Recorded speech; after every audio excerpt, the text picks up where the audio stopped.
आप सब ये तो जानते हैं कि इक्विवेलेंस रिलेशन क्या होती है, लेकिन क्या आप जानते हैं कि इक्विवेलेंस क्लासेस क्या होती हैं और उन्हें कैसे फाइंड करते हैं? अगर नहीं तो देखिए ये वीडियो एंड तक। आइए पहले देखते हैं कि what do we understand by a relation. तो हम देखेंगे कि रिलेशन किसे कहते हैं and then types of relations. A relation is denoted by R and R is a subset of A cross B. ये A और B दोनों ही sets हैं. A cross B is set of ordered pairs AB where A belongs to the first set A and B belongs to the second set B. इसको हम Cartesian product of A and B भी बुलाते हैं. क्योंकि R एक subset of A cross B है और हमें पता है कि हर सेट के सबसेट्स में से एक एम्प्टी सेट और वो सेट खुद ब खुद भी उसका एक सबसेट होता है, इसीलिए there are different types of relations in which the first relation will be empty relation. Clearly, an empty relation R on a set A is a relation phi which is a subset of A cross A. हम ये जो सब relations यहाँ define करने वाले हैं बच्चों, ये सेट A से A पर ही होंगी, हम इन्हें A से B पे नहीं डिफाइन करेंगे. Let us see one example. अगर A है set of all student of boys school, then the relation R given by R equal to AB where A is a sister of B will be an empty relation. Clearly ऐसा possible हो ही नहीं सकता, इसलिए इस R में कोई भी elements नहीं होंगे, making it empty relation. आइए देखते हैं what we mean by a universal relation. तो एक relation R एक सेट A पे यूनिवर्सल तब कहलाएगी जब R पूरी की पूरी सेट A क्रॉस A के बराबर होगी. Let us see this example. A is set of all students of a school. Then the relation R given by ordered pair AB such that the difference between heights of A and B is less than 3 meters. और ऐसा हमेशा होने ही वाला है, इसलिए हर element इस set A cross A का R के इक्वल होगा, इसलिए हम इसको यूनिवर्सल रिलेशन बुलाएंगे. अब हम देखते हैं कि रिफ्लेक्सिव रिलेशन हम किसे कहते हैं. So if A comma A belongs to R, for every A belonging to A, for every is the keyword over here, then it will be called a reflexive relation. मान लीजिए कि मैं set A लेती हूँ 1 2 3, तो क्योंकि इस set A में ये 3 एलिमेंट हैं, तो एक रिलेशन R जिसमें अगर मैं ऑर्डर्ड पेयर 1,1 लिखूं तो अभी से ये रिफ्लेक्सिव नहीं होगी, क्योंकि ये फॉर एवरी वाली कंडीशन जो है ये यहाँ पे सेटिस्फाई नहीं हो रही है. तो ये कब सेटिस्फाई होगी? जब A के ये सारे एलिमेंट्स जो हैं 1 2 3 वो सब के सब इस तरीके का एक ऑर्डर्ड पेयर R में प्रेजेंट करेंगी. So this relation R is reflexive relation. देखते हैं सिमेट्रिक रिलेशन किसे कहते हैं. अगर एक ऑर्डर्ड पेयर ए बी है R में, तो इसका ऑर्डर अगर हम रिवर्स कर दें बी ए भी R में होना चाहिए for a b belonging to A. देखते हैं ये जो सेट A है हमारा इधर, इस पे बेस्ड कौन से रिलेशन को हम सिमेट्रिक कह सकते हैं. So R is equal to, if I take elements 1 2 then there should be a 2 1 in it, then it will be called a symmetric relations. Are there more symmetric relations possible on it? Yes, definitely. We will see it on the next page. Now let us understand the meaning of transitive relation. So if there is an ordered pair AB and another ordered pair BC, note that B, which the first ordered pair ends with, is the starting element of the second ordered pair. These two are same. Then A comma C also belongs to R for all ABC belonging to A. Based on the above set, if we take ordered pair 1 to 2 comma 3, then for it to be transitive 1 comma 3 should also be present over here. Now it has become a transitive relation. But to verify, we must check for every two ordered pairs satisfying this ABBC criteria. So right now this 1 comma 2 and 2 comma 3 is implying 1 comma 3 is there in R. We can see for any other such possibilities. We do not see any other such possibility. So this is a transitive relation. Now what do we mean by an equivalence relation? By an equivalence relation we mean a relation which satisfies to be reflexive, also it is symmetric, as well as it is transitive. So if it is all three, then it will be called an equivalence relation. Let us see example here. I am considering this set A having elements 1, 2, 3. And on this we define a relation R having elements 1, 1, 2, 2, and I am now inserting 1, 2. Close it. Let us see if it is reflexive. Now children, note here that for it to be reflexive, it has to have 3, 3 because 3 is an element of A. For every condition for reflexive otherwise will fail. So right now this relation is not reflexive. नहीं है ये. क्या ये symmetric है? Let us check.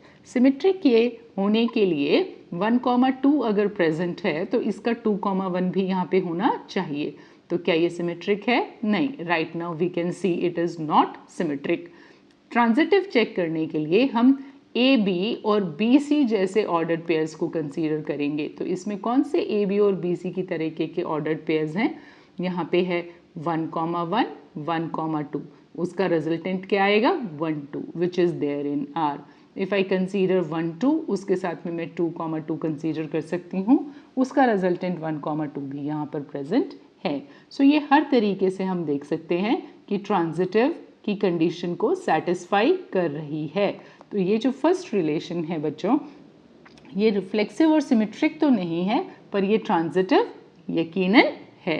इस relation का नाम हम R1 कर देंगे क्योंकि अब हम थोड़ी और रिलेशंस इसी सेट पे डिफाइन करके उनमें कुछ एलिमेंट्स ऐड सब्ट्रैक्ट करके उन्हें देखेंगे कि वो कैसे रिफ्लेक्सिव बन जाएंगी. अगर मैं इस R1 को रिफ्लेक्सिव बनाना चाहूँ तो मुझे कौन सा एलिमेंट इसमें इंसर्ट करना पड़ेगा? 3, 3.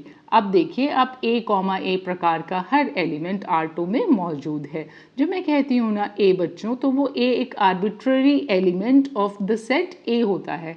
इसका मतलब वो ये जो स्मॉल a है ये 1 भी हो सकता है, 2 भी और 3 भी हो सकता है.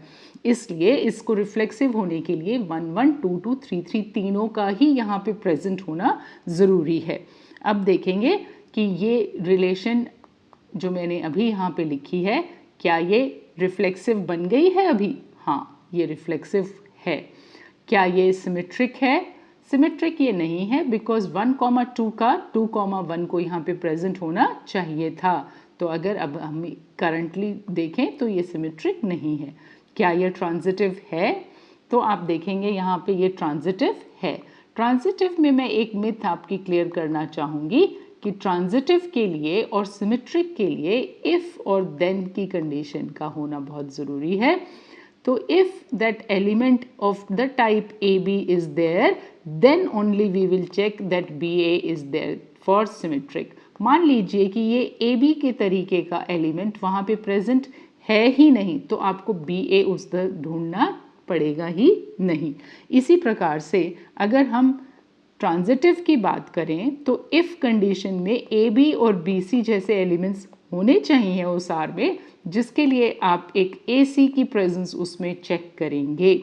अगर ऐसे ए बी के साथ में पेयर करने वाला कोई एलिमेंट बी सी, जो बी यहाँ पे ख़त्म हो रहा है फर्स्ट ऑर्डर पेयर, नेक्स्ट उससे स्टार्ट हो रहा है, अगर इस प्रकार का ऑर्डर पेयर उसके साथ पेयर करने के लिए है ही नहीं, तो हम ए सी को चेक करने का कोई क्वेश्चन ही नहीं उठता. और उस केस में हम कहेंगे कि ट्रांजिटिविटी डिफाई नहीं हो रही है, कॉन्ट्राडिक्ट नहीं हो रही है, इसलिए वो रिलेशन ट्रांजिटिव है. अब मैं आपको एक एग्जाम्पल यहाँ पे देती हूँ कि अगर हम लिखते हैं एक relation R on the same set A as 1, 1, 2, 2 and 3, 3, then this relation R is reflexive बच्चों, क्योंकि इसमें A, प्रकार के हर एलिमेंट मौजूद हैं. क्या ये सिमेट्रिक है? तो हाँ, ये सिमेट्रिक बखूबी है, क्योंकि इसमें 1, 1 है, 2, 2, 3, 3 है. ऐसा कोई एलिमेंट 1, 2 यहाँ प्रेजेंट ही नहीं है जिसका कि 2, 1 हमें चेक करना पड़े प्रेजेंस के लिए. तो ये सिमेट्रिक ट्रांजिटिव सब होगी. ट्रांजिटिव क्यों होगी ये? ट्रांजिटिव ये इसलिए है कि अगर आप 1,1 कंसीडर करें तो आपको 1 से बिगिन करने वाला और कोई ऑर्डर्ड पेयर यहाँ पे मिलेगा ही नहीं। तो क्योंकि ए बी के साथ पेयर करने वाला बी सी यहाँ पे प्रेजेंट नहीं है तो ये ट्रांजिटिव की डेफिनेशन को कॉन्ट्राडिक्ट नहीं कर रही। इस वजह से ये जो रिलेशन है ये ट्रांजिटिव होगी। और ये एक बहुत ही कॉमन मिस्टेक है, बच्चे इसमें इसको ये कह जाते हैं कि ये रिफ्लेक्सिव तो है पर सिमेट्रिक, और सिमेट्रिक भी है बट ट्रांजिटिव नहीं है, जबकि ये ट्रांजिटिव है। और अभी आपको इसका रीज़न समझ में आ गया होगा क्यों है ये transitive. Now let us see कि अगर हम ये relation r in z of integers consider करें where r is given by a b where 2 divides a minus b, तो क्या ये इक्विवेलेंस रिलेशन है या नहीं। उसके लिए हम चेक करेंगे कि क्या ये रिलेशन रिफ्लेक्सिव है या फिर नहीं है। यहाँ पे आप गौर से बच्चों देखो कि ये जो दे रखा है ना आपका r is equal to a b 2 divides a minus b, ये एग्जैक्ट जो है ये फॉर्मूले की तरह आपको यहाँ पे इस्तेमाल करना है। तो रिफ्लेक्सिव के लिए आप क्या करेंगे, आप a को a के साथ ही पेयर करेंगे। So a comma a belongs to r, यहाँ पे क्या आपको मीनिंग देगा, ये आपको मीनिंग देगा कि 2 डिवाइड्स a माइनस a। जब हम कहेंगे 2 डिवाइड्स a माइनस a क्या होता है 0, और हमें पता है कि ये ट्रू है। सो यू कैन देन से विच इज ट्रू। किस किस किस a के लिए ट्रू है, this is true for every a in z, यानी हर इंटीजर के लिए ये कंडीशन ट्रू होगी। फॉर एवरी रिफ्लेक्सिव के लिए एक बहुत ही इंपॉर्टेंट कंडीशन है बच्चों। तो क्योंकि ये सच होगा for every a in the z of integers, therefore we can say that r is reflexive. Once we say that r is reflexive, next we are to check if r is symmetric or not. For symmetric, what we will do is we will take an ordered pair ab in r. तो जब हम A B को are में लेंगे तो clearly ये जो definition है आर की ये कहेगी कि 2 डिवाइड्स ए माइनस बी। क्योंकि हम सेट ऑफ इंटीजर्स में हैं तो इसका ऑर्डर भी अगर हम उल्टा कर दें तो 2 डिवाइड्स b माइनस ए भी सच हो जाएगा। इसका मीनिंग है कि b comma a will also belong to r for a b in the set z। z ने यहाँ पे a की प्लेस ले ली है तो सारे इंटीजर्स के लिए ये सच होता है, इसलिए ये जो रिलेशन है ये सिमेट्रिक भी है। अब हम देखते हैं क्या ये ट्रांजिटिव है या फिर नहीं है। ट्रांजिटिव के लिए हम क्या करेंगे, हम एक ऑर्डर्ड पेयर लेंगे ए बी और उसके साथ में हम पेयर अप करेंगे बी सी। अगर ये दोनों आर में है बच्चों तो इसका क्लियरली ये मीनिंग हो जाएगा कि 2 divides a minus b and 2 divides b minus c also. अगर इन दोनों कंडीशंस को हम कंबाइन कर दें तो clearly this can state that 2 divides a minus b plus b minus c का सम भी, और ये इंटीजर्स में सच होता है। अगर दो कोई ऐसे इंटीजर्स हैं जिनको 2 डिवाइड कर रहा है तो उनके सम को भी डिवाइड करेगा, which gives you a minus b. Now because a minus c sorry, so this clearly implies that a comma c belongs to r, and therefore we can say that this relation is transitive also. So r is transitive. What are these a b c? These a b c all are integers, so you can write that. And as you can see that r is reflexive as well as symmetric as well as transitive, therefore you can give your final conclusion that therefore r is an equivalence relation. And because r is an equivalence relation, there is one magic which is going to happen over here. Let us see what is that. Here, now because r here was defined as all those ordered pairs AB such that 2 divides A minus B. इसकी वजह से जो set Z था जिसके ऊपर ये relation defined थी, it was on Z, तो ये Z 2 पार्ट्स में बट गया। एक तो जो है सेट वो होगा 0 टू, ना सिर्फ 2 plus minus 2 plus minus 4 plus minus 6 and all of them. एक और सबसेट इसका होगा E2 जो कि होगा plus minus 1 plus minus 3 plus minus 5 and so fourth. क्या मीनिंग है इसका कि कोई भी दो एलिमेंट अगर आप कंसीडर करो यहाँ से इवन से, तो वो आपस में ज़रूर रिलेटेड होंगे। अगर आप 4 और 6 को ही उठाते हो तो 2 divides 4 minus 6, it also divides 6 minus 4. You pick up 2 and 6, still 2 will divide the difference of 2 and 6, and that is why in even we can see that every element amongst itself will be related. And in E2 the same thing happens. If you pick up a 1 and a 3, then 2 divides a 1 minus 3. If you pick up a 1 and a 5, then 2 divides 1 and 1 minus 5 also. But no element of even is related to an element of E2. What I mean by this is, if I take a 2 comma 1, clearly it will not belong to R. But if I take any element from even, any two elements you pick up, it's always going to belong to R. Similarly, any element from E2 if you pick up, amongst itself it is definitely going to belong to R. But if you pick an element from E2, let's say 7, and one element from E1, then that will not belong to R. So what this relation has done, children, is it has partitioned Z into two subsets, E1 and E2. How are these two subsets, E1 and E2? They are such that E1 intersection E2 तो है null set, but अगर आप E1 union E2 ले लेंगे तो आपको मिल जाएगा Z। तो बड़ी ही खूबसूरती से इस रिलेशन R ने क्या किया है, इस सेट Z को दो भाग में बांट दिया है। और कैसे हैं वो दो, इनको हम पार्टीशन बोलते हैं। पार्टीशन कभी भी होता है अगर दो सेट या उससे ज़्यादा हों, वो जो म्यूचुअली डिसजॉइंट होते हैं और उनका अगर आप यूनियन ले लो तो आपको एंटायर सेट मिल जाए।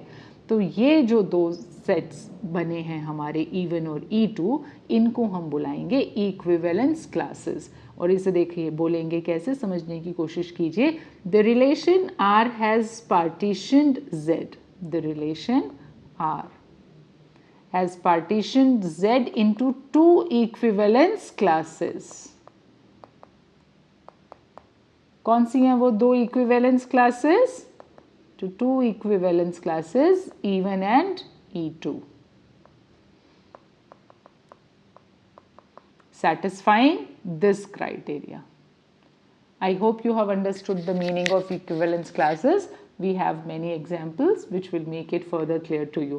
Let us look at this example. This example is also a PYQ. Here it says that show that the relation R in the set A, जिस सेट पे वो रिलेशन डिफाइंड होती है वो सेट बहुत ज़्यादा important होता है। Given by R equal to this is a multiple of 4। So जो फर्स्ट पार्ट है हमारा, हम उसको पिकअप करते हैं। तो पहले हम देख लेते हैं कि सेट A क्या है। हमारा सेट A अगर मैं लिखना चाहूँ रोस्टर फॉर्म में, तो it will have elements 0, 1, 2 up till it will have 12. Now in the first part my relation R is given by A comma B such that A minus B is a multiple of 4. Just to have some idea of the elements, if I take a 0, then it will be related to a 4, and a 0 will be related to a 8, 0 will be related to a 12. Whereas if I pick up a 1, then 1 will be related to 5, then only their difference will be divisible by 4. A 1 will be related to 9, and then if I take a 2, then a 2 will be related to 6, 2 can also be related to 10, then a 3 will be related to a 7, and a 3 can also be related to a 11. Whereas if I take up a 4, then 4 will be related to 0, and so forth. This way we can keep on writing the ordered pairs in the set R. This has given us some idea. Now when we need to prove it is an equivalence relation, which is the first part of this question, I will be required to prove that the relation is reflexive. Now for reflexive, I have to take A comma A. It clearly means that the element is related to itself, then only it will satisfy to be reflexive. Now A comma A belongs to R will imply that A minus A का जो mod होता है यानी कि 0 is a multiple of 4, and which is clearly true, which is true. And because this is true for every A belonging to, for every का ये symbol होता है V बना करके आप काट दीजिए, belonging to the set A, and therefore we can say that R is a reflexive relation. Now to check symmetric, what we will do is, these are the short forms of symmetric and reflexive. We take a element AB in R. When we take a AB in R, then it will imply that mod of A minus B is a multiple of 4. And because there is a mod around it, I can also say that mod of B minus A is a multiple of 4, and that will clearly mean that B comma A will belong to R. What are A and B over here? They belong to the set A. और इसलिए हम कह सकते हैं कि ये relation symmetric भी qualify होती है। अब हम देखते हैं कि क्या ये रिलेशन ट्रांजिटिव होगी या फिर नहीं होगी। तो ट्रांजिटिव के लिए हम देखेंगे कि A कॉमा B एक ऑर्डर्ड पेयर और एक comma B comma C ordered pair अगर हम R में लेते हैं तो उसका क्लियरली मीनिंग होगा कि A minus B is a multiple of 4 and B minus C is a multiple of 4. Because A minus B and B minus C are multiple of 4, therefore we can say that the sum, which is A minus B plus B minus C, is also a multiple of 4, which makes it A minus C is a multiple of 4. And because we get this, it will imply that the ordered pair A comma C belongs to R. And therefore we say that R is transitive. And now because R is reflexive, symmetric and transitive, everything, therefore R is an equivalence relation, we can say that. Once R has qualified to be an equivalence relation, ऐसा हो ही नहीं सकता कि वो equivalence relation given set को कुछ subsets में ना divide करे। जब हमने यहाँ R का रोस्टर फॉर्म लिखा था उससे हमें क्लियरली दिखाई दे रहा है कि एक जो इक्विवेलेंस क्लास है वो होगी elements which are related to 0, तो हम उसको इस तरह से भी लिख सकते हैं। और क्योंकि ये जो एलिमेंट्स रिलेटेड टू 0 हैं ये 0, 4 एटसेट्रा है, so this is an equivalence class we say is related to 0 and E2 is equivalence class related to 1, E3 is going to be the equivalence class related to 2 and E4 is going to be the equivalence class related to the elements 3. Now if I say E5 now children, equivalence class related to 4, then I come back to E1 itself because a 0 is related to 4, a 4 is related to 0. Similarly for 1 I will not be considering 5. These are the only equivalence classes possible over here. E1 to E4, 4 equivalence classes are over here and they are clearly such that the intersection mutual, if you take of them, E1 intersection E2, E2 intersection E3, etc. all of them are null. E3 intersection E4 as well as if you take E4 intersection E1, they are all null, and if you take the union of all of them, union EI, I can denote it as this, then you will get the entire set A. So what are the equivalence classes here? I have answered in addition to what was asked in the question. In the question it was asked find set of all the elements related to 1 in each case. So the elements related to 1 over here are going to be 1 से कौन से elements related हैं? 1 खुद है, फिर 5 है और फिर 9 है। इन तीनों में से कोई भी दो एलिमेंट अगर आप पिकअप करोगे उनका difference is always going to be a multiple of 4. So with this we finish our first part. In the second part he is saying that R is equal to AB where A is equal to B. When A is equal to B, then what do we infer from here? when we have to prove that this is an equivalence class, let us say a comma a belongs to R. Now if a comma a belongs to R, that will mean a is equal to a. Isn't it true? Yes, it is true. And therefore R is reflexive. And now we take an ordered pair AB belonging to R. AB belonging to R implies that A is equal to B. If A is equal to B, we can say B is equal to A. That will clearly mean that the ordered pair B comma A belongs to R. This will clearly mean that R is symmetric. Now if AB and BC belong to R, then that will mean that A is equal to B and B is equal to C. इन दोनों conditions को अगर हम combine कर लें तो हमको मिलेगा A is equal to C, which will mean that A comma C belongs to R, meaning that R is transitive. Now once we have proved that R is reflexive as well as symmetric as well as transitive, we can say that R is an equivalence relation. Now once we have proved that R is an equivalence relation, next we can find out all the elements related to 1 in this case also.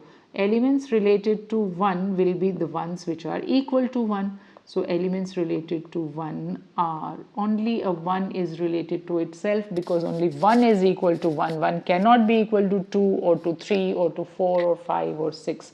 And that is why the elements related to 1 in the second part is just 1 itself. Next, let us look at this example. This is also a very important PYQ, children. Here the set A is having elements 1 to 9 and R is the relation in A cross A defined by AB is related to CD if A plus D is equal to B plus C for AB and CD in A cross A. You have to here understand one thing, children, that the relation is not just defined on A, it is defined on A cross A, and A cross A stands for the Cartesian product of A with A itself. So the elements of A cross A are going to be ordered pairs. They are not just going to be simple numbers.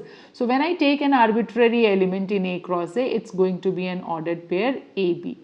So you have to take utmost care over here, and it is a very common mistake done by the students that for proving reflexive there is so much of confusion. Similarly for symmetric and transitive. Reflexive से बस आपको simply इतना देखना है कि क्या वो element खुद से related है. तो क्योंकि A क्रॉस A का एक element खुद ही A कॉमा B है, तो हमें देखना पड़ेगा क्या A comma B is related to A comma B. तो अगर हम ये वाली डेफिनेशन को पकड़ के चलें यहाँ पे कि a b is related to c d if a plus d equal to b plus c, so ये अप्लाई करने पे a b related to a b क्या इम्प्लाई करेगा कि a plus b equal to b plus a. और क्योंकि हमारा जो सेट ए है उसमें एलिमेंट्स हैं 1 to 9 which is going to be true over here, and this is true, and it is true for every a b belonging to a cross a. And thus we can say that R is a reflexive relation. Reflexive relation. And please children, what one point to be noted over here is AB has to be proved related to AB for it to be reflexive. Now let us see how to prove it symmetric. For symmetric we will take a ordered pair AB related to CD, and that will imply the definition itself that A plus D is equal to B plus C. Now children, to prove it symmetric, what we will do is we will do two inverses. एक तो इन दोनों का side हम change कर लेंगे, इनको interchange कर लो दोनों तरफ. तो इंटरचेंज करने पे क्या मिल जाएगा, ये इम्प्लाई करेगा कि C plus B is equal to D plus A. दोनों चीज़ें इंटरचेंज की हैं, इन्हें भी इंटरचेंज कर दिया है और इनके साइड्स भी इंटरचेंज कर दिए हैं. And as soon as we get this, then it clearly means that C comma D is related to A comma B, and therefore we can say that R is symmetric. Then we will check if it is transitive or not. For that what we will do is AB is related to CD लेंगे हम, और हम CD is related to एक और ordered pair लेंगे, and let us call that ordered pair as EF. So if AB is related to CD, then it will mean that A plus D is equal to B plus C. Take it as equation 1. And from CD is related to EF. From here, we will get that C plus F is equal to D plus E. This we will call as equation 2. We know from our definition of transitive that eventually we have to prove that AB is related to EF. The first and the last, they are related. And यहाँ पे hint side में rough work में a b is related to e f कब होगा हम लिख के रख लेते हैं, जब ए प्लस एफ किसके इक्वल होगा, बी प्लस ई के इक्वल होगा. तो ये जो मैंने यहाँ कंडीशन लिखी है इसमें आप देख सकते हो कि डी मिसिंग है. तो हम इस इक्वेशन 1 में जो d है ना, इस d को इक्वेशन 2 से एलिमिनेट कर लेंगे. हमारे पास दो इक्वेशन है जिसमें हमें एलिमिनेशन स्ट्रैटेजी अपना के ये प्रूव करना है कि a plus f is equal to b plus E.